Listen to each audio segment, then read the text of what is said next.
All right, hello everyone, and welcome back to the PetroNerds podcast. I am super pumped to be joining with you here today with an awesome guest. You will see that I'm not in my usual setting, but we'll talk about that in a second. But today is June 11th, 2025, and I am joined by an awesome and phenomenal guest, Mike Howard with Howard Energy Partners. So, Mike, welcome to the PetroNerds podcast. Thank you, Trisha. I wish I was in a setting like you are right now. Well, folks, I'm sitting in my King Ranch F-150. And I'm sitting in the front seat because I'm worried that the truck's going to die. I'm going to have to turn it back on, and it's hot outside. And you can't see the awesome Newcastle, Wyoming refining company refinery right behind me. But if you hear trucks, it's because of that. And if you see paint on me, it's legit because I just stopped painting this house in front of me. That's my parents' house here. So lots going on here. But Mike has. I'm really happy to have you on the podcast. I know we haven't talked a ton, but we have a little background. And Mike is a phenomenal guest because, as listeners know, I love the upstream, I love the midstream, I love the downstream. And Mike is in the heart of the midstream. He's in the heart of the macro, and he's an energy savant, and he cares deeply about this business and education. So we are going to have a blast today. Energy Savant is generous, but thank you for having me. Awesome. Okay, so we're gonna timestamp this because holy crap, we've had a move in oil prices. So if anybody's out there and they're thinking about hedging, the answer is yes, absolutely, get hedging. Because oil prices today, WTI West Texas Intermediate is 67.82 on June 11, 2025. I'll just remind everyone that only weeks ago we were the world was freaking out that we were, $55 a barrel, $54 a barrel. So we we're 67.82 WTI. Brent is 69.45, knocking on the door 70. Henry Hub is only $3.51. The 10-year yield is $4 or 4.41%. Now, there's a lot going on, and I think we might touch on some of this macro stuff. But I've been telling listeners and telling folks I did not think we were going to get an Iran deal done. I thought that was wishful thinking, and it looks like Iran is ratcheting up tensions. It looks like Iran obviously wants a nuclear weapon, and they're continuing with their uranium enrichment. So oil prices, one, they were oversold, and two, we had too much overselling, but two, now they're actually baking in this geopolitical risk. And clearly, the Saudis bringing those barrels back looks like they're in a smart position. And that's what I thought they were doing all along. So we've got a move up in oil prices. But Mike has a phenomenal background because he was the former president of Energy Transfer. And so he has a wealth of knowledge on the midstream side. So, Mike, I'm going to turn this over to you and let you sort of talk about yourself and your background because you have an incredible background. And I'm really excited to talk to you and have listeners hear your story. No, thank you, Trisha. So the only thing I've ever done in my career, I'm a first generation oil and gas person. The only thing I've done in the last 30 years is midstream. And so I've worked inside of E&P companies on the upstream side, being the midstream field engineer, worked in the field for many, many years before working my way up into an office. And as you mentioned, ultimately becoming the president of Energy Transfer. And what was significant about that at that time was it was 2005 to 2010. Think about where the U.S. was at that time. It was producing about 48 BCF of gas. We were looking at putting in import facilities for LNG. And when the Barnett Shale kicked off in a big way, we actually were the company and the team that put the first 42-inch natural gas high pressure pipeline in Texas in the ground. And that's a big accomplishment. The first of anything in this industry is hard to do. And if you think about where oil and gas came from at that time, all from traditional reservoirs. Austin Chalk was big. South Texas obviously was big. Oklahoma. The places where we used to get oil and gas from. And then when the shale kicked off, then you had the Barnett, the Haynesville, the Fayetteville, the Eagleford. Then Marcellus started kicking in post 2010. We basically repiped America, and today, we're at different numbers at different times. Right now, we produce about 105 BCF a day. And so in 20 years, we've added 500,000 miles of pipeline to the U.S. We've added, over 110% of production growth in the U.S. You're an oil expert. I'm probably more on the natural gas side, even though we have a large facility in the Permian and we do a lot of oil gathering and processing. But It's amazing what this industry has accomplished, and we just, as you mentioned, like we love the industry, we love recruiting people into the industry, and putting a lot of what our company purpose at Howard Energy Partners. We, in fact, this month we turned 14 years old. So in this industry, we're an old company, and so we started this company 14 years ago to do exactly that, to bring more positive energy, and our company purpose is to deliver positive energy. And so that's kind of a little summation of kind of how we think of the world. I love it. I love the company. I love the positive energy. And I love natural gas. I mean, listeners know I'm a huge natural gas fan, obviously an oil fan, but love natural gas. And that's a really amazing, I mean, that context I think is really important to think about because 2005 to 2010, that was the transformation, right? I mean, that is literally, 2004, that's Alan Greenspan, our chairman of our Federal Reserve saying that we're going to have to import liquefied natural gas. So we actually build the import facilities, then we flip those around and we export. And I know you say 105 BCF a day. I think total gross withdrawals were around 128 billion cubic feet per day. So I mean, we went from producing. I mean, we went from producing that having to import to being the largest.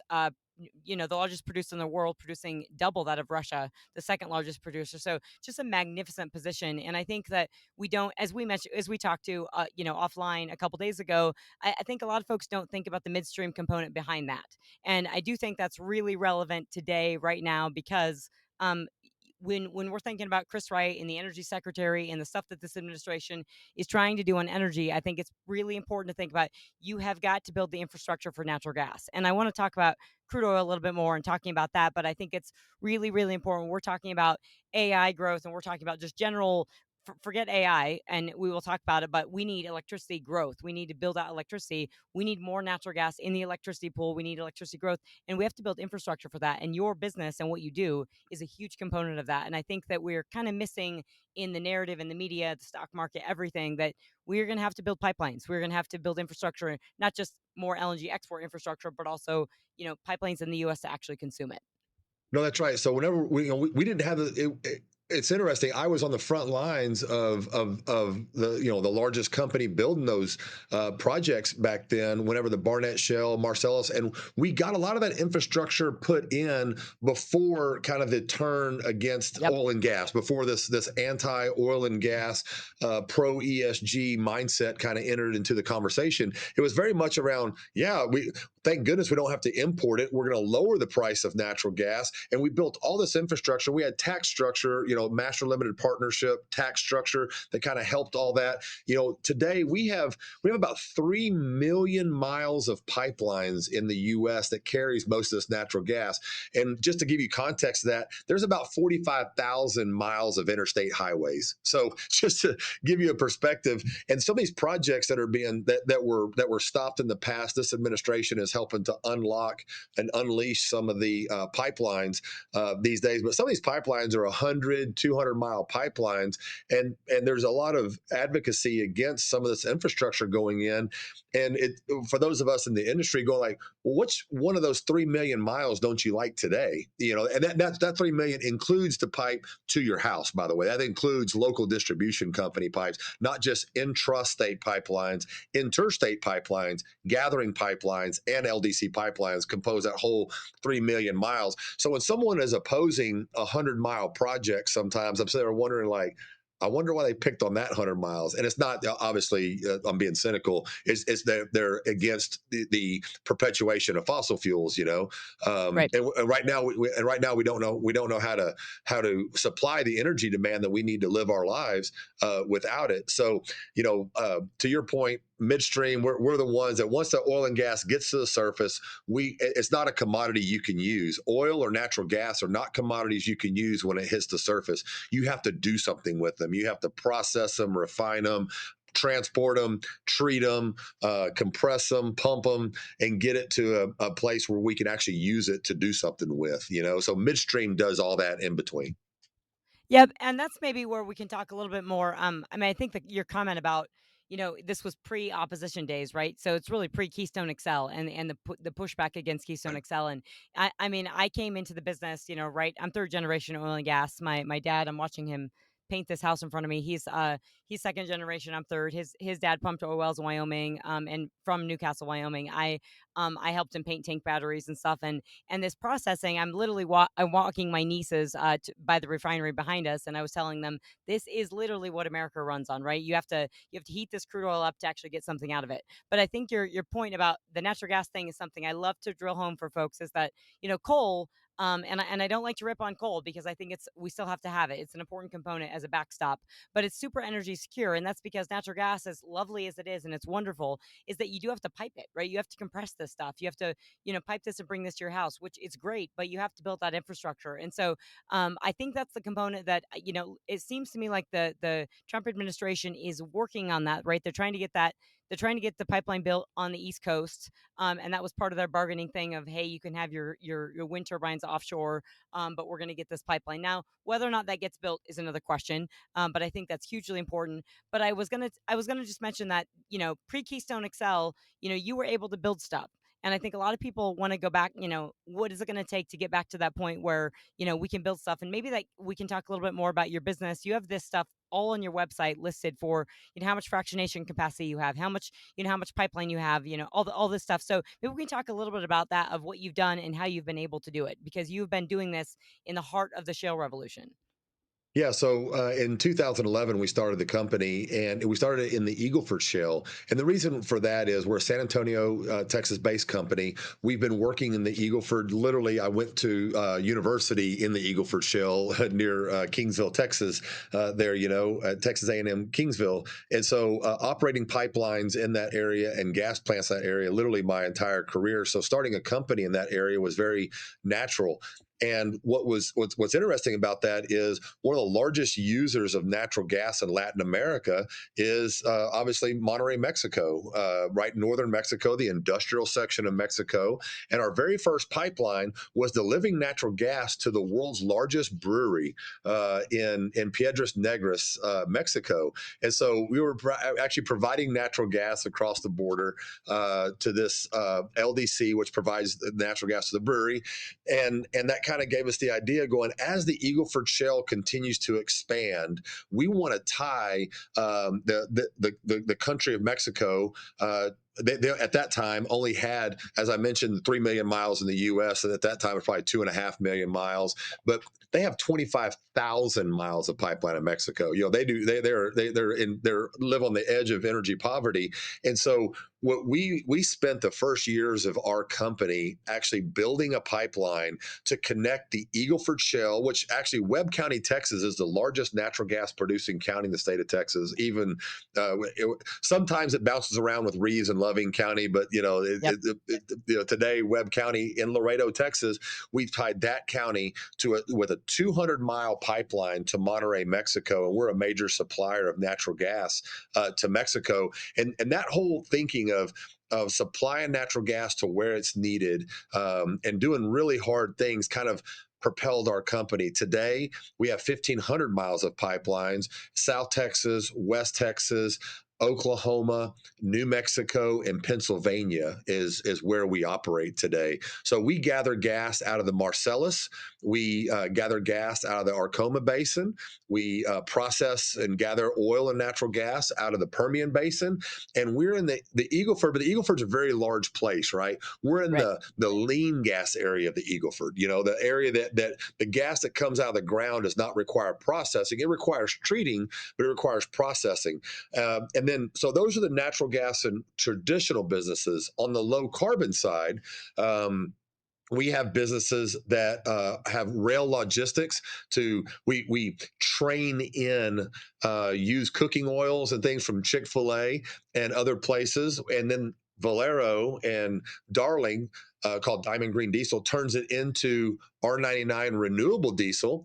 We heat it up, put it back onto trains, and ship it off for customers. We're the largest logistics company for that. We also export diesel and natural and diesel and gasoline to different places around the world in our deep water dock in Port Arthur.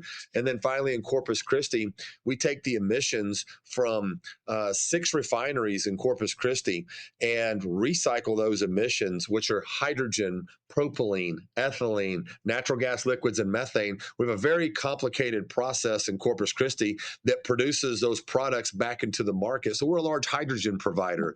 So when you think of Howard Energy, we're a diversified midstream company. We operate critical infrastructure. And so we think a lot about what infrastructure is going to be needed in decades. We don't think too much on the short term. We Yep. definitely have to pay attention to short term, but we're definitely decade thinkers. We want to think in the long term and what infrastructure. These infrastructure projects take a long time to develop. They take a long time to finance, and so whenever you think about these pipeline projects that you mentioned in the Northeast, maybe some of these ones coming online right now, or these LNG plants, these are multi-year investments, multi-year billions of dollars of investment, and that's what we spent the last 14 years doing at Howard Energy is deploying capital, billions of dollars into these areas to get gas and oil from where it's produced to where it's consumed. That's awesome. And a really good you've made me want to ask about a gazillion questions. Because you've taken us to that's a really good overview, and I think really, really good for listeners to hear. So let's get into the plays a little bit because I love the Eagleford. I love the way you're talking about you're in the lean gas portion. So if you're not intimately familiar with the Eagleford folks, I used to love to show a slide when back in the early days when I was explaining U.S. shale to folks, and I love the slides where Eagleford sort of has everything, and I love talking about this right now because I think a lot of people are not appreciating that we're seeing some real stability in the Eagleford. People are getting really excited. You hear deals happening. EOG is doubling down in the Utica. I mean, Utica people left that for dead at in 2010 because they said it couldn't produce oil. And now we got all these gassy liquids and everyone's getting excited again. And I think I mentioned to you on offline we were talking about the growth in Utah and Wyoming and Ohio, and I think this Eagleford though is part of that, right? It's this you have oil, you have condensate, you have varying API gravity, and you have gassy and liquids, and then you've got this dry gas. And so I hear a lot of excitement, and I really think when I'm doing some forecasts for oil and gas, natural gas, looking at where we could go under various price scenarios. And I think I told you what I found the most fascinating was actually I was taking completions way down to less than half of what we're at right now, and it took out if you take just that and you take it out to 2030, you only decline production to 10 million barrels per day in 5 years. And so it's really interesting. You see the same thing on natural gas because we have so much of it. But maybe if we can talk a little bit about those natural gas plays, because I can just hear right now listeners and folks, and particularly some folks probably in Dallas going, oh my gosh, but we need X prices for natural gas. And so this makes me think about the long term. I love how you explain that. You're thinking long term, you're thinking macro, and they're huge macro long term things. I think national security, I think global, international energy policy, everything. When I'm thinking natural gas and I'm thinking long term and the growth drivers, I really do think Chris Wright is thinking about that as well, and countries needing Great. it. So I know you're thinking about this long term as well. So I guess maybe a little bit on the short term and the plays. What prices? I mean, you're building this infrastructure, right? We know that we need more natural gas infrastructure out of the Permian Basin. We know that we're going to need it.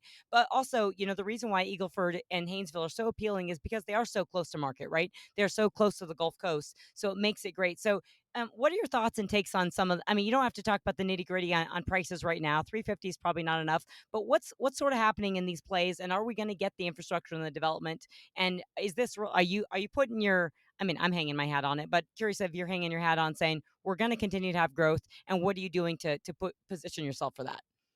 I put my hat and my retirement on it, So That's like great. I put my name on it. I'm such a believer in this industry. You got to remember we have grown every year we've been in business. Now we're one of the largest private midstream companies now, because most of them were private equity backed and got consumed by Right. larger Right. people, and we're not for sale. We're not backed by traditional LP private equity, and so we've grown through all the price cycles that you talk about. We've grown every year we've been in business. And so the way we think about that is, we like to be in these areas where there's multiple benches of pay. And what we Yep. found in the Eagleford, when, back whenever, I was, dating myself, here, but like talking about the Wilcox or the Olmos or the San Miguel formations, and then they used to drill through the Eagleford. All of a sudden they found the thing called the Eagleford, and the Austin Chalk, if you remember back, when I was working Yep. for Union Pacific Resources, we were completing a well a day. These wells were unbelievable. Fracking wasn't really a thing, but horizontal drilling was.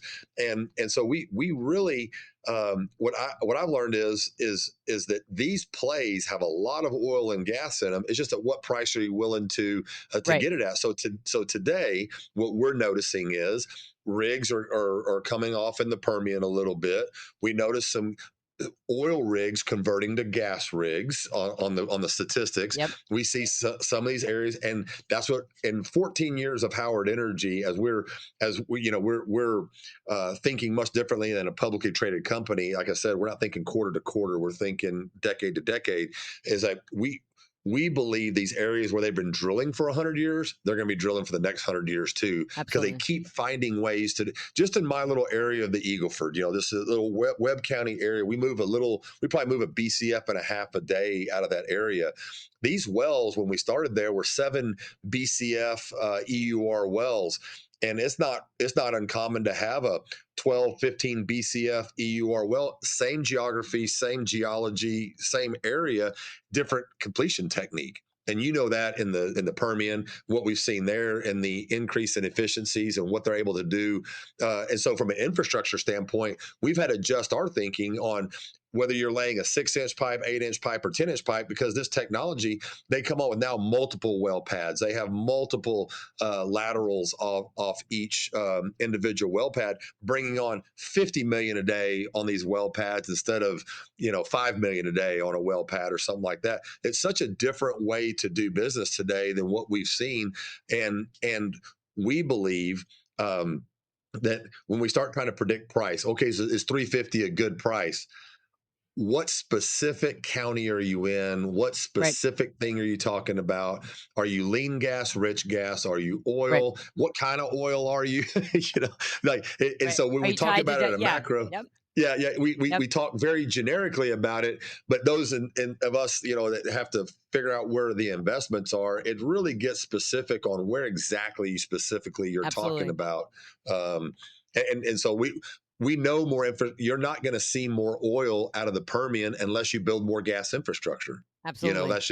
That's just fact, and that's what we've seen as the Permian has gone from where it was to where it is today. There's 25 BCF, a quarter of the gas in the U.S. is produced out of the Permian Basin today.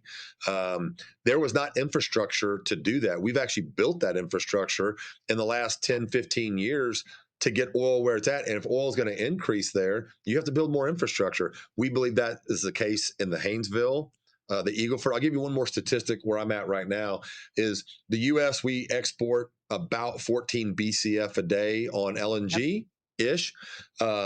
If you everything under construction right now, that number should go to 25 to 28 BCF a day by 2030. Okay, that increase in natural gas, and then you add electrification on top of that and coal switching still happening and that sort of thing. Let's say another 20 to 25 BCF of gas has to show up in the next 5 years. Where the heck is it going to come from? And so price generally will indicate that eventually we should receive higher natural gas prices. That should bring on more rigs or rig switching if that happens. And then and I think Eagleford, and where we've been drilling for the last 100 years, Eagleford, Permian, Haynesville, Oklahoma, I think is going to be the preferred because we can build infrastructure there. We can't build infrastructure in the Northeast. So while we're in the Marcellus, it's challenging to get pipelines built in the Northeast. And until some more judicial reform, everybody talk about permitting reform, to be really specific, to get judicial reform done. And the latest Supreme Court ruling supporting infrastructure, I think is going to be helpful to us. But I think we're a long ways away from getting more infrastructure in the Northeast. And so where's the natural gas going to come from? I think pretty much, kind of in this southern regions. Yeah, I very much agree with that in the short term. And I think you bring up some really, you bring up really, really good points because you're, absolutely, on a broad level, when people think about pricing, does that work? And 100%, it really matters where you're at, what you're doing, are you tied, simplistically, at $67 a barrel, if you were tied to, if NGL pricing is tied to oil, you are not doing bad. I mean, you're doing quite well. And that's why we're Pretty good. seeing in some of these gassier liquidy, the gassier liquids plays like the Anadarko Basin and stuff, or, people, I think they really underestimate this. And this brings me to, this question. I want to talk a little bit about, in a second about, the building out of infrastructure, but I think it's really tied to something I brought up with you before is, this peak shale narrative that we're hearing. And I really think this is great on a podcast to talk on Midstream about, is because it's driving me nuts. Okay. And that is because, like, I've been in North Dakota. I used to take the rock jock classes, where you do like the 5 hours, and you'd look at all the rocks. And I was the only non-geologist asking what an anhydrite was and loving it and thinking, where do you land this well bore in this rock? And I think we sort of have forgotten that, we push the envelope, and everybody looks at this and they say, well, we've drilled everything up. And I'm thinking, no, you've drilled up what you think you can drill up right now, and then, what's the next thing? And yes, you haven't actually drilled it up. There's still a lot of wells left to drill, but it's all about pricing and everything. So just curious to get your thoughts before I'm baiting, I'm leading the witness here in terms of this peak shale commentary, because this is Well, I'll give really you. tricky when we talk about oil versus natural gas and infrastructure and everything. So I'd love to get your thoughts, and then we can break it up a little bit.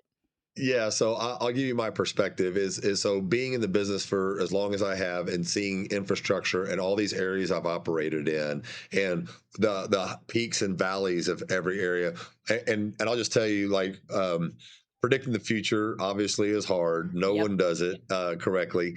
On my board, Scott Tinker sits, and so, like, like you have the state geologist of Texas for 20. He's no longer that, but for 20 years he was a state geologist of Texas.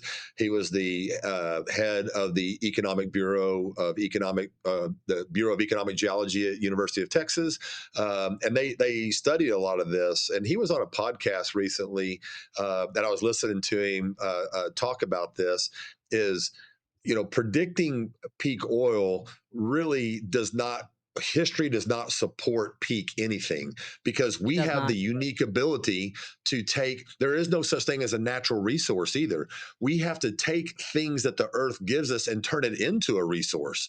And so we have this endless innovative ability as humans to turn things into resources when we're incentivized to do so. We have a pretty big incentive because energy is life. We've not invented an energy source that could replace fossil fuels yet for all the things we use fossil fuels for. So we will figure out a way to get it. Now, will it be in the exact areas where we got it before? Probably not. Will we Right. figure out new technologies? Yes.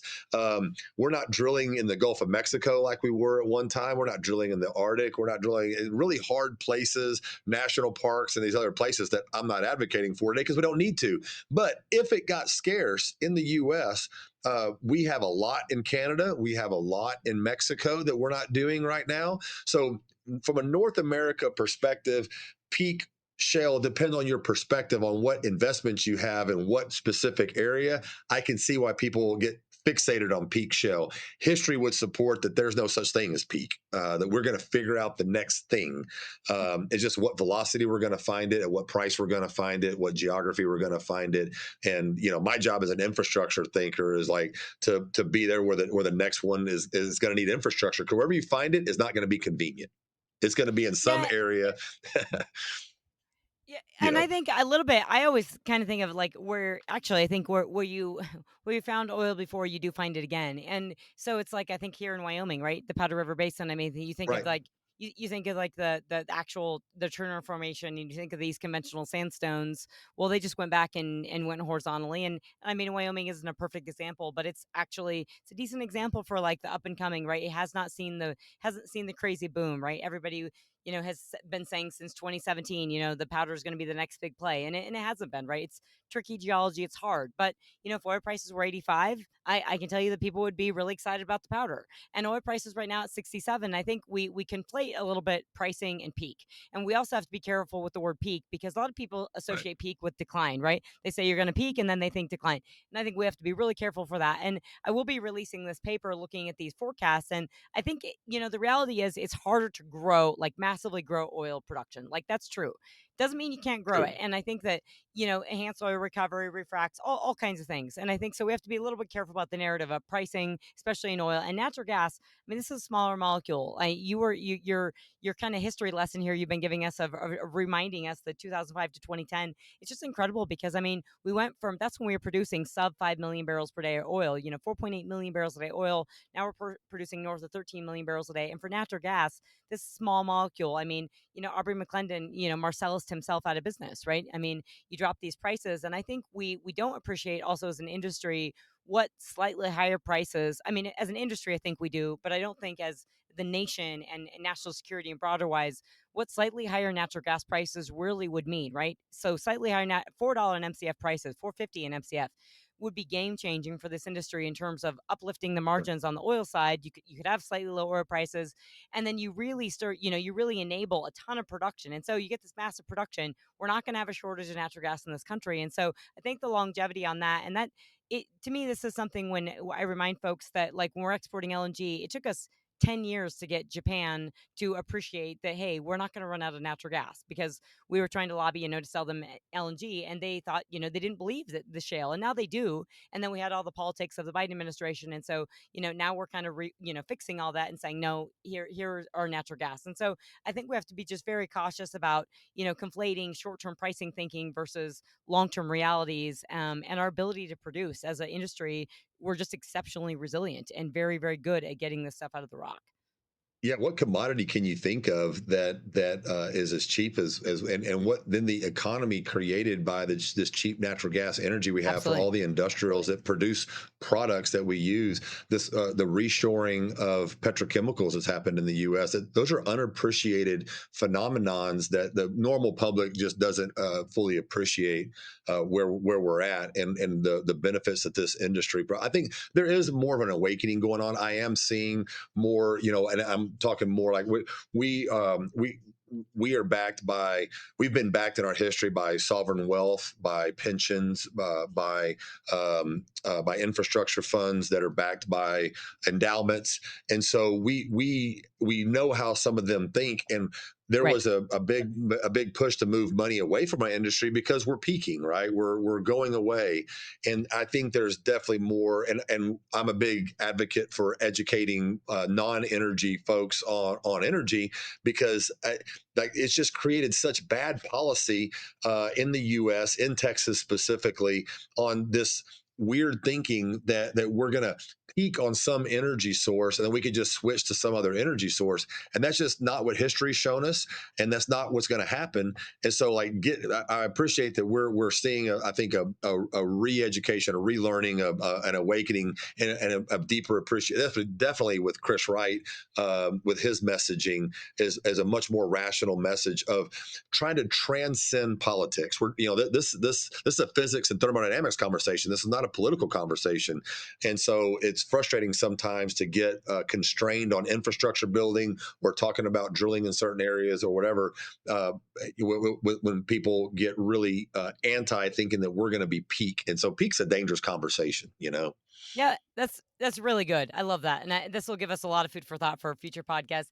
And I think you guys can see, Mike and I are already fast friends because I'm super excited about all of his, his interest levels on the energy IQ stuff. And obviously, I care deeply about getting this type of information in the market because everybody needs to make better decisions, and we don't have enough of this understanding of this stuff. So we don't have these peak conversations. Which when I was watching CNBC the other day and that peak shale article came out from Wall Street Journal, and I hear everybody just mentioning on CNBC, I was losing my mind because I was like, this is exactly the problem. I don't even think they read it, but it wasn't that good of an article to begin with, but it was just frustrating because they read it and then they started talking about it, right?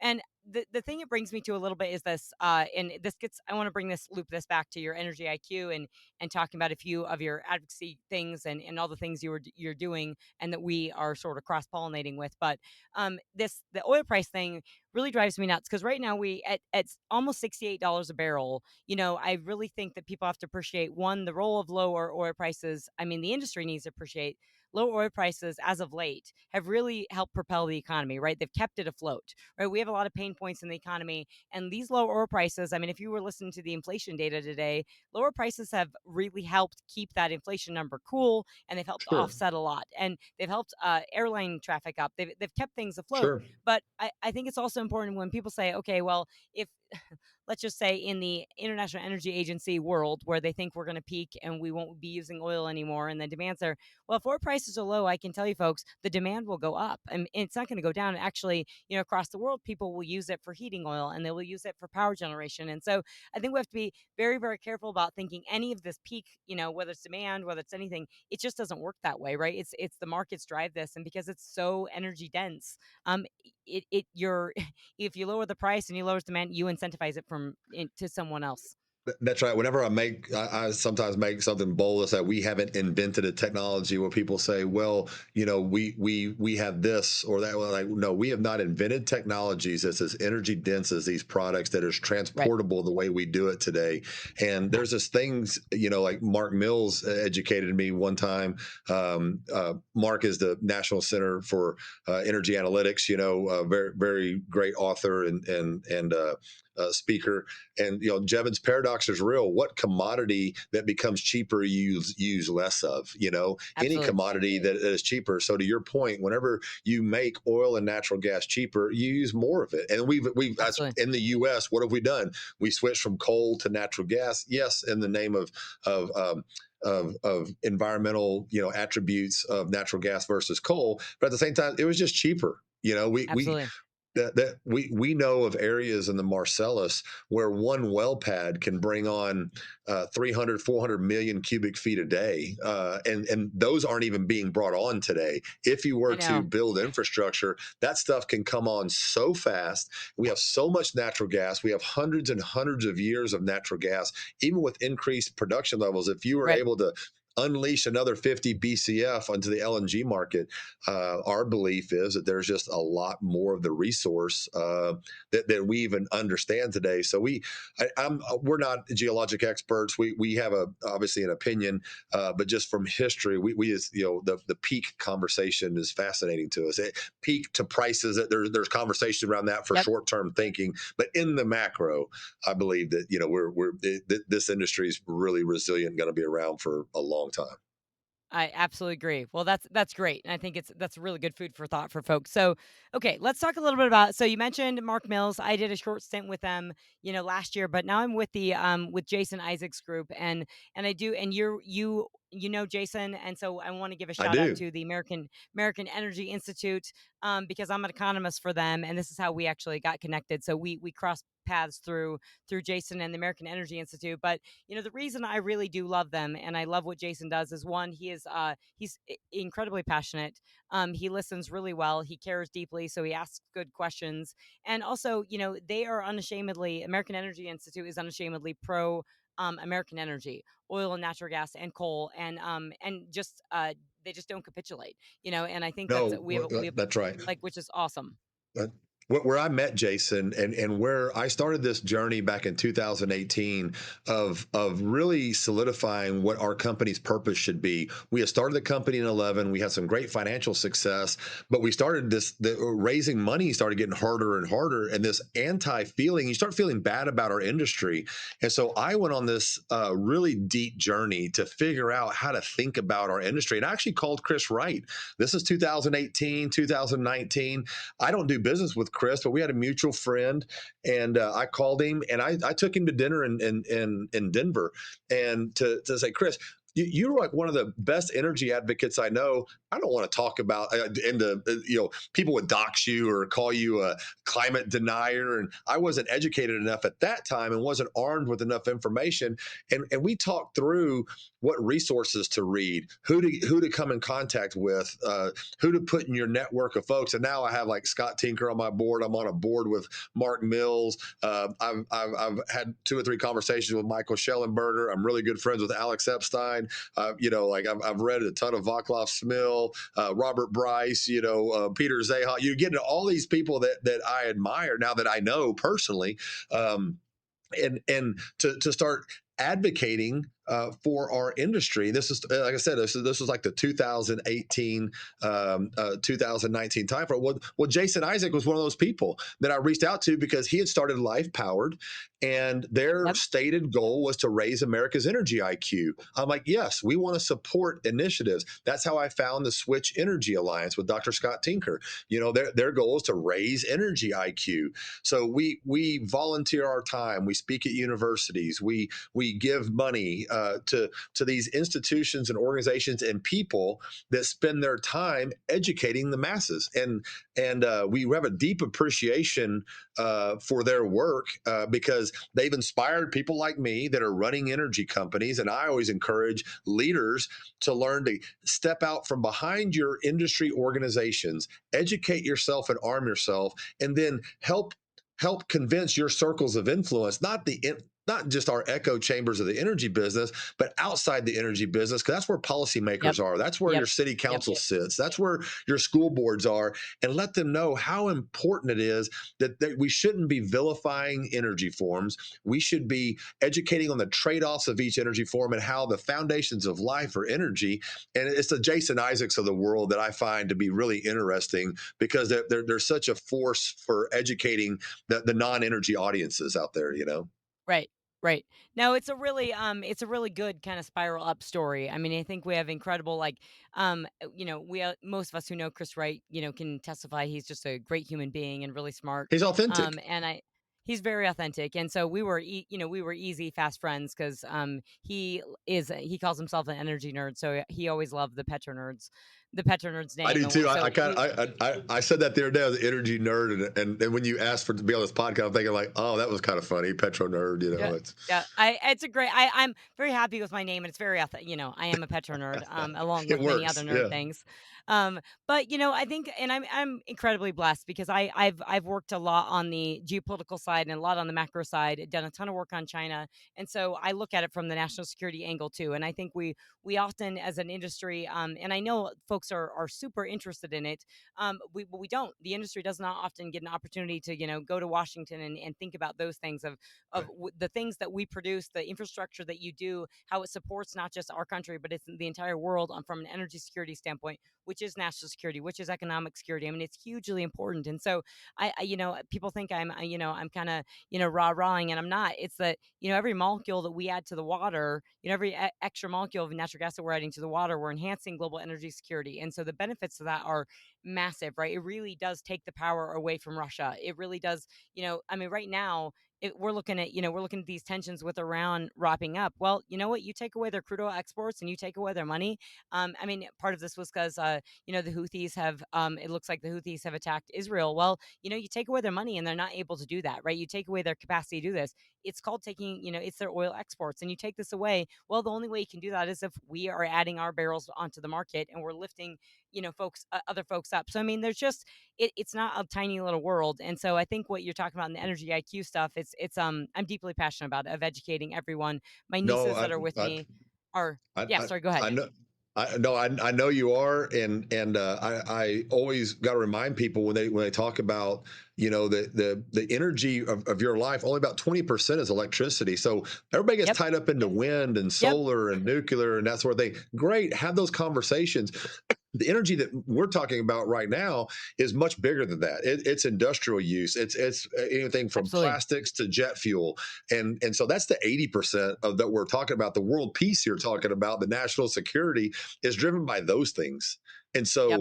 so we get real myopic and thinking about just electricity, and that's just a pretty small. That's a very domestic thing that we're thinking about there. You know. Yep, and you know what? I think we also, I'm literally this refinery. I've loved walking around it because they have their big, crude oil storage tanks. And on the front of this one, I'm going to post this. It says, they're proud of this. This is a small town. It's shy of I five love it. thousand people, and they have it on their tank battery. The big crude oil tank, the storage tank. They say fueling, powering and fueling the Black Hills and Wyoming. And I thought that's pride. That's stuff that I would like to see. Even just knowledge of, like, this in the Denver airport. I want to see a sign that says, powered by the DJ Basin, right? Or like fueled by the DJ Basin. Like, and the industry, we've just forgotten to do this stuff. We don't do it because we're too afraid, and there was a lot of capitulation. And I think we need to do more of, you don't have to start a fight to have a billboard. You could have a billboard that just says, DIA is fueled by X amount of crude oil from the DJ Basin. It's local crude oil. Like, I mean, this is stuff that, and that knowledge, whenever you talk to somebody about this, they're like, wow, I didn't know that. And I mean, this refinery here processes 20,000 barrels a day. And when I'm telling my family this, they're like, oh, that's cool. I'm glad I know that now, 20,000 barrels a day. And I mean, like, Yeah, little bits of education. how many trips on an airplane would that be? How many families did you take on Exactly. vacation this summer? Yep. There's Yep. so many positive things. What we talk about here is trying to get away from the polarity of black and Yep. white, and we try to hold two truths and try to kind of introduce that concept to folks of like, hey, there are trade-offs to everything that we do. Is that are there environmental impacts to that refinery being there? Yes. Can you live beside it and live a full life? Yes. Both things are true. You don't have to be anti something to to they don't have to be pro or anti. It's like this is just the way it is, and be able to hold that complex thinking to reduce some of this polarity. Like I said, transcend the political side of this because we're not going to get away. We have, like I said, we haven't invented the technology to get away from it yet. So how can we figure out how to produce more of it? The more we can produce, we have the tightest environmental laws, the most regulations, and the most production of anybody on the planet. And so we are the best place to produce this stuff. Why wouldn't we be promoting that more? Yep. So you bring up, and this is why I wanted to loop this back to Chris Wright for a second. So he was just on CNBC and probably everywhere, along with Secretary Burgum, and they were both in Alaska. So, and I thought this year you commented on the Gulf of Mexico and Alaska, and I was thinking we have a lot of resources outside of just where we think of lower 48 U.S. shale.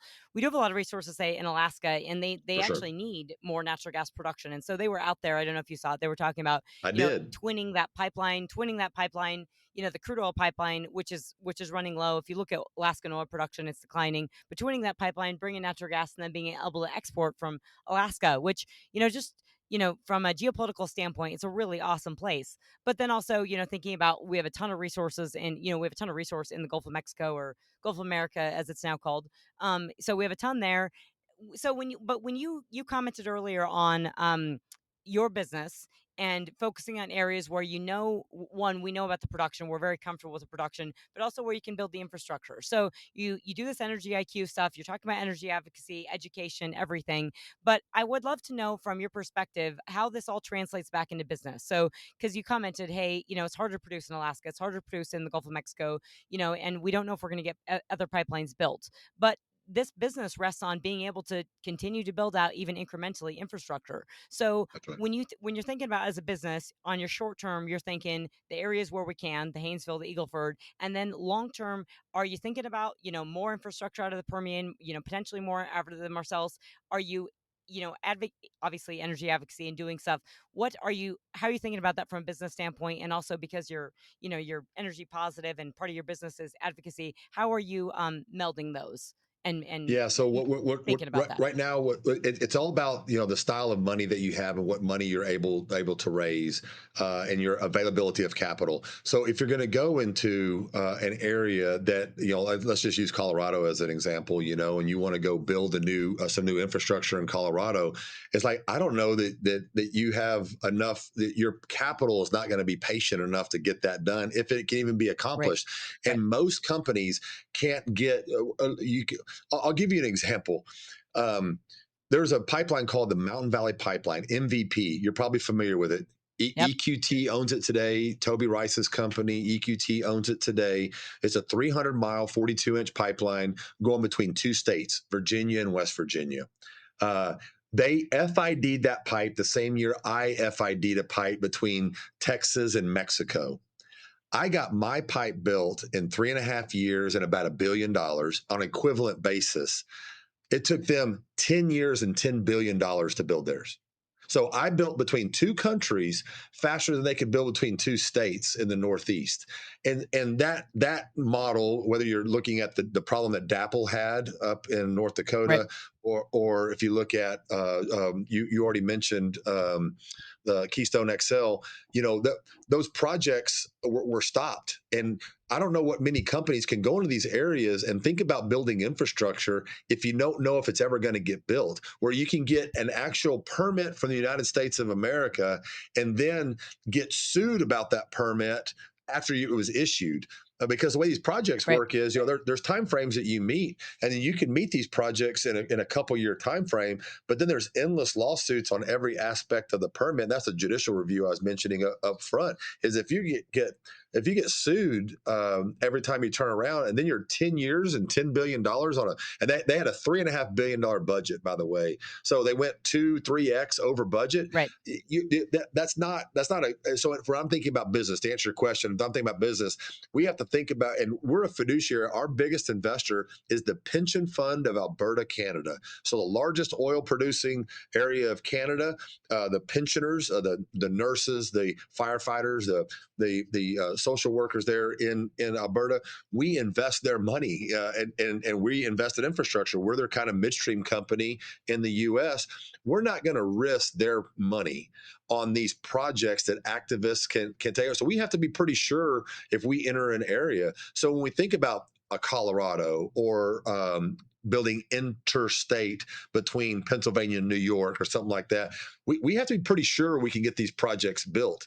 And so when you're thinking about drilling in these areas that you're talking about, and that's why Secretary Wright and Burgum were up in because Mike Dunleavy has been he came through Texas last year, and I've gotten to see him a couple Yep. different times. He's been a big advocate of getting more energy infrastructure in Alaska, and it should be. It's the closest to Asia. It'd be great for the state, and they have the resource there. They have an abundance of resource, and a pipeline is by far the safest, best way to transport something. So like it makes a lot of sense to produce oil and natural gas there, but we're not going to go up there and do it. That's a big boys game, right? That because there's going to be a lot of opposition. Remember, to get the Alaska pipeline built, it took an act of Congress, and that was in the 70s. Yep. You Yep. know, I and, am and by the way, you. MVP was an act of Congress too. By the way, Yep. No, you have a really great flavor to the capital side of, and that's what I wanted you to explain, which is fantastic. The capital side of how folks get raise money and how they actually spend it, and the ability to deploy that capital and take on that risk. Now, do you think how do you I guess I would love your perspective on some of the, executive orders and the stuff that we've actually seen out of the administration. I know that this Trump administration is very keen on they don't love to explain everything they do because they're not running right, again. And part of Trump's mo in negotiation, and particularly on tariffs and everything, is that he's not going to talk. I think on energy they do need to be a little bit more. There needs to be an intermediary that sort of right, explains things. But I would love right. to get your thoughts on a lot of these executive orders that I mean, I read through them and I've seen a lot that there's a lot of continuity from the very beginning ones on energy to tariffs to everything, this kind of national security, this threat and everything, a lot of the ones on energy. But are any of those promising to you in terms of the ability to actually get stuff built? And I mean, I guess on a smaller scale on infrastructure, but also on a bigger scale. I mean, so that's the It, thing is like, I guess it's from pen to actual dollar, are we going to make this happen? Yeah, capital follows certainty. Okay, and these executive orders are not resilient. Obviously he's not going to run again. This style of administration is probably unique for in the future, even and so it'd be hard for us to go do a 4 to 6 year project. And these projects are very hard to do. These big infrastructure projects, whether it be Right. LNG plants, hydrogen plant, whatever we're talking about, are they're very long-term projects, hard to do, multi-billion dollars.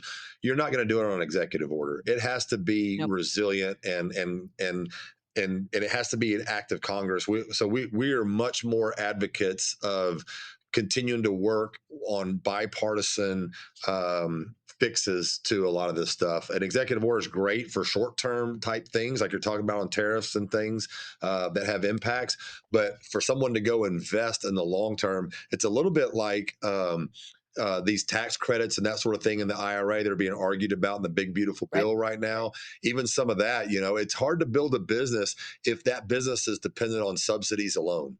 And we Yep. we we we have a hard time getting our head around that. Where again, capital follows certainty, and our capital is very conservative. We're not going to go try to time the market and try to.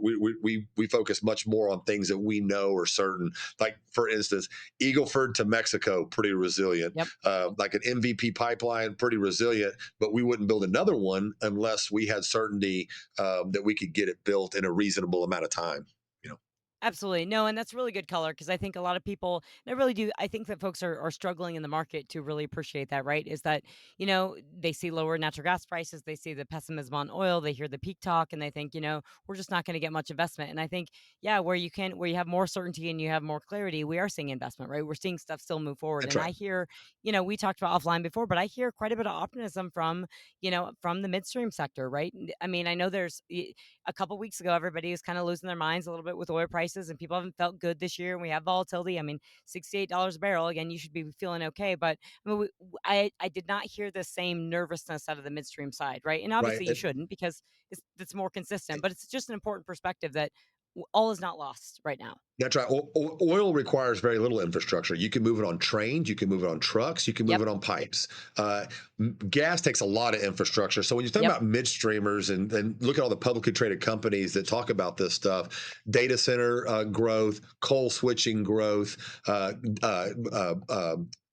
population growth, LNG growth, all those things combined, and the electrification of everything, kind of, all that is that 20-25% increase in natural gas. Well, we don't have the infrastructure today to do that. We need Right. more pipes. And so midstreamers are getting, that you feel the midstream, and you can see it in the stock prices. The investors Right. kind of have this too.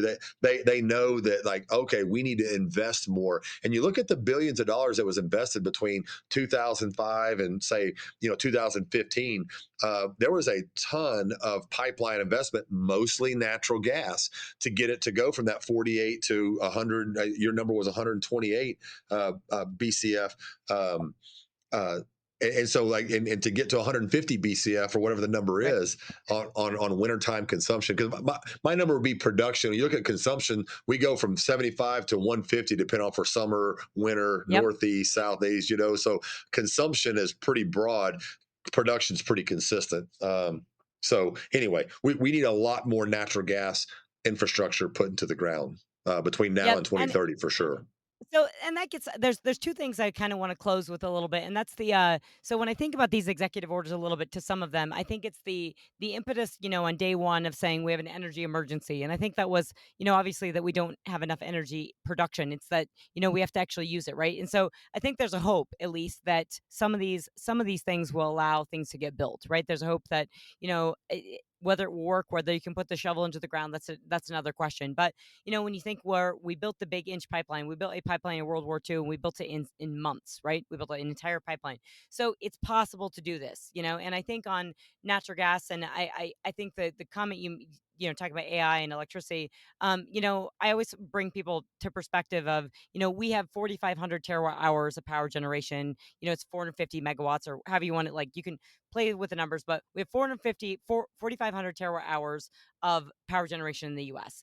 China has double that, right? And we've basically been flat for years. And so people always talk about the electrifying everything. Well, I don't care, where it comes from. You have to add power generation, right? And so this whole impetus, as well know, the on the AI side of everyone, we have to drive this. Well, for everything, we just haven't added this power generation. And so we need so much more natural gas. And it is very interesting when you're watching the stock market. And so I tell people, like, people always, because I'm talking to companies and executives all the time, and they say, well, we hear this, and I say, yeah, but the reality is that businesses are investing differently. All right, businesses are investing accordingly, that they know this demand is going to be there and they have to do it. So they're working, obviously, with the regulatory framework that they have to, but they are investing in natural gas, they're investing in traditional fuels, because they have to actually power this stuff, right?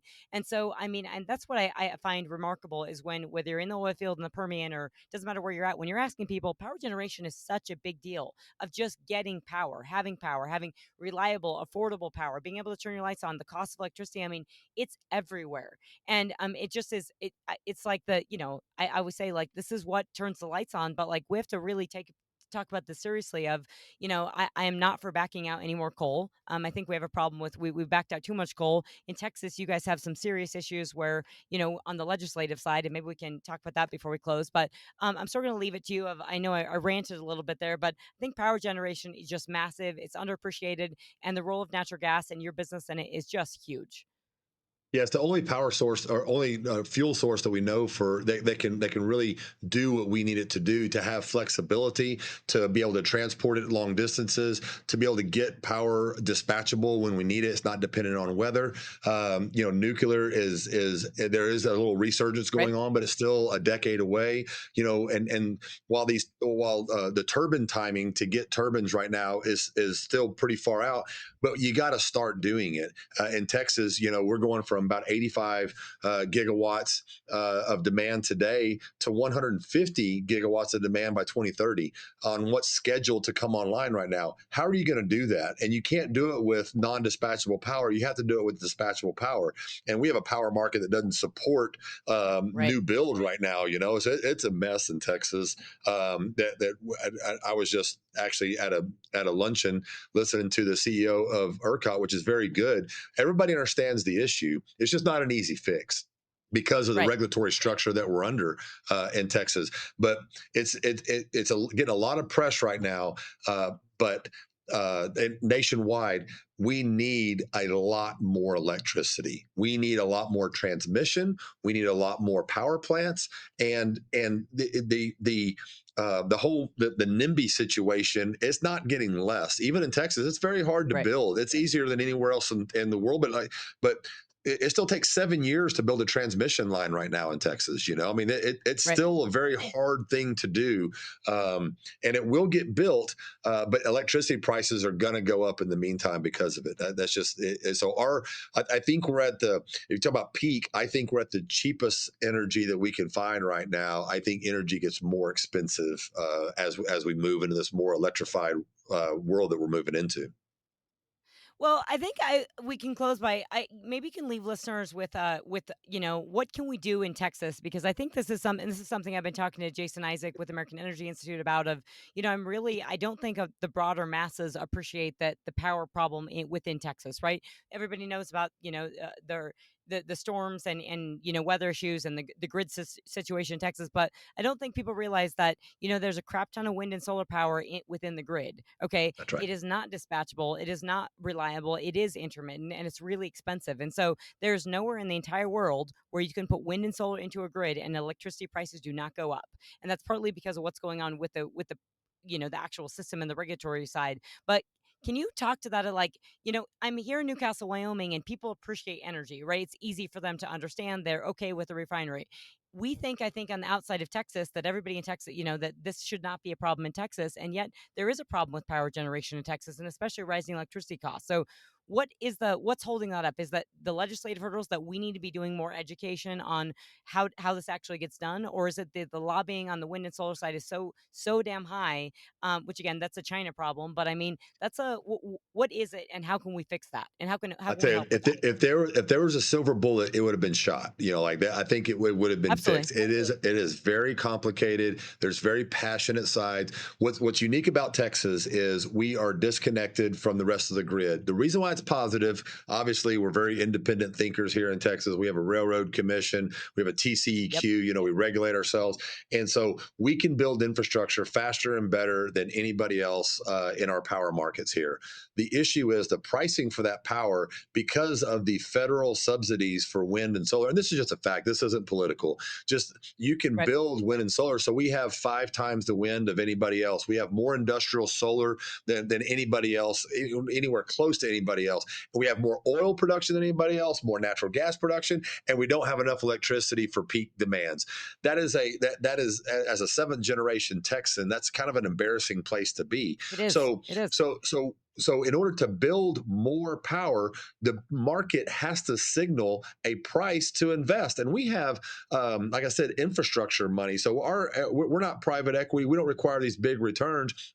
we require nice steady returns. We're not going to build a power plant in this environment because you don't know if you're going to get paid back. That's why when you look at the last 10 years in Texas, there has not been enough dispatchable power built. It's all been federally subsidized wind and solar. So one of the ideas is to make wind and solar firm their power, and to incentivize investment on the dispatchable side. Well, now you're taking from someone to give to someone else. You're leaving the pie the same. And so that's the conversation. That's the fight going on. We just ended a legislative session. Nothing happened in that respect. So Right. we're in the same position today than we have been, in that we don't have a market signal for future power prices to support investment in dispatchable power. So it's a problem still. I know that the lieutenant governor is focused on it. I know other people are focused on it, but it's so hard. It's so complicated.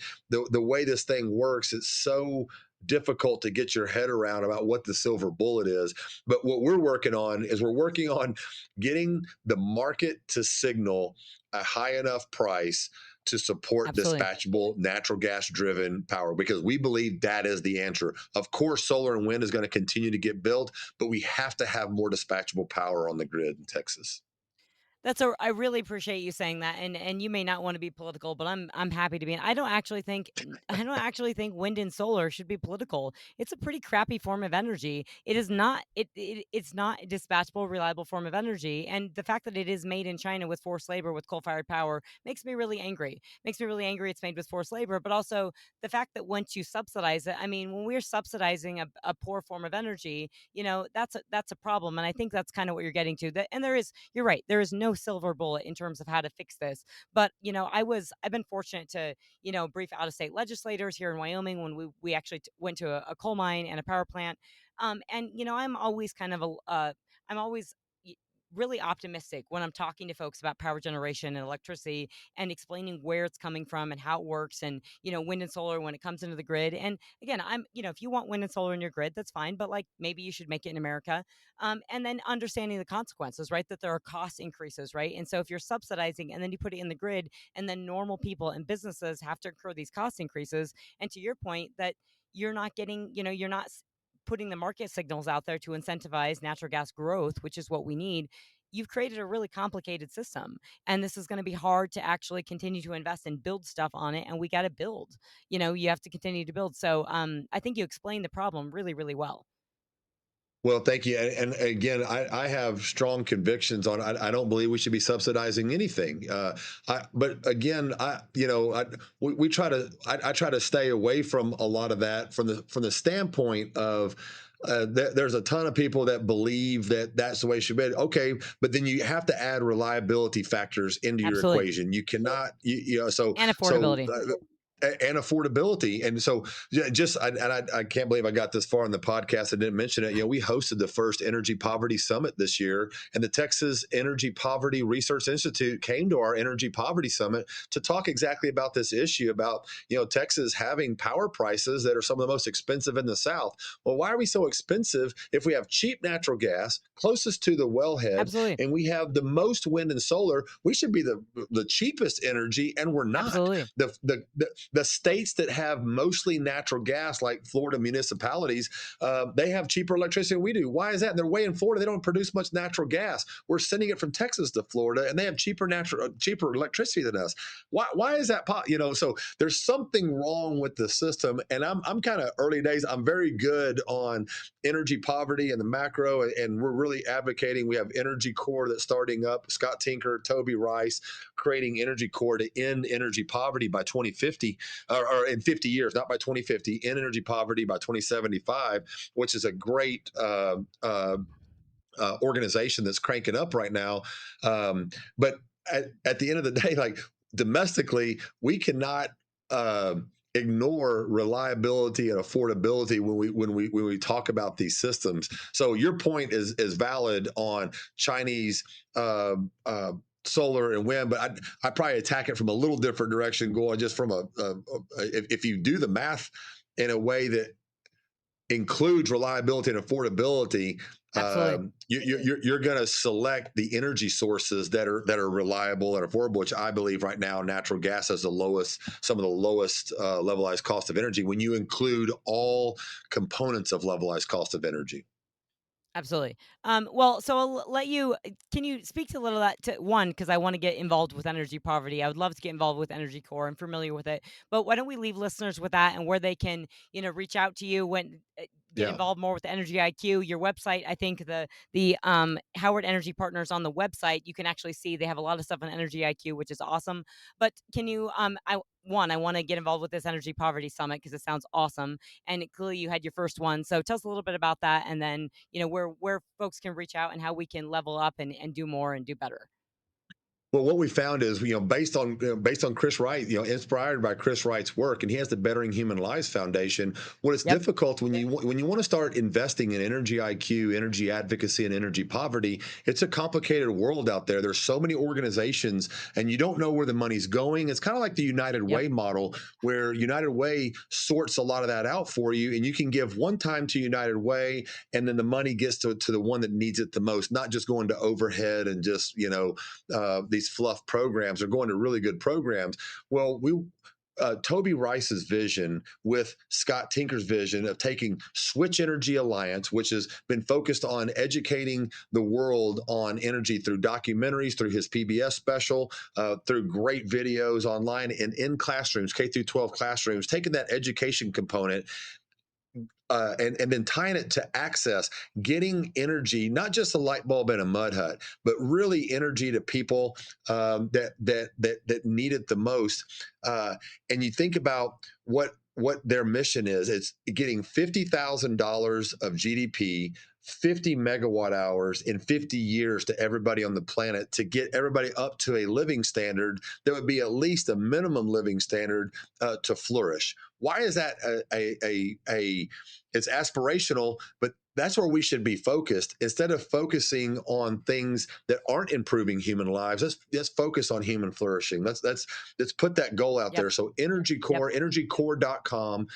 You can go out there, sign up, get involved. It's a startup organization, and what it's going to be is it's going to be the industry that uses oil and natural gas. So not just oil and natural gas producers and midstream companies and downstream, but also we're going to get everybody involved from manufacturing to anybody that uses energy, and that'll be the place where you can go that that your money is going to go towards educating the masses and supporting industrial projects in areas like Latin America, like Africa, where we can get and put this money to work, supporting organizations like Bettering Human Lives with Chris Wright, Mission 300 with the Rockefeller Foundation, the Clean Cooking Alliance. There's so many great organizations right now working to energize these areas that don't have it today,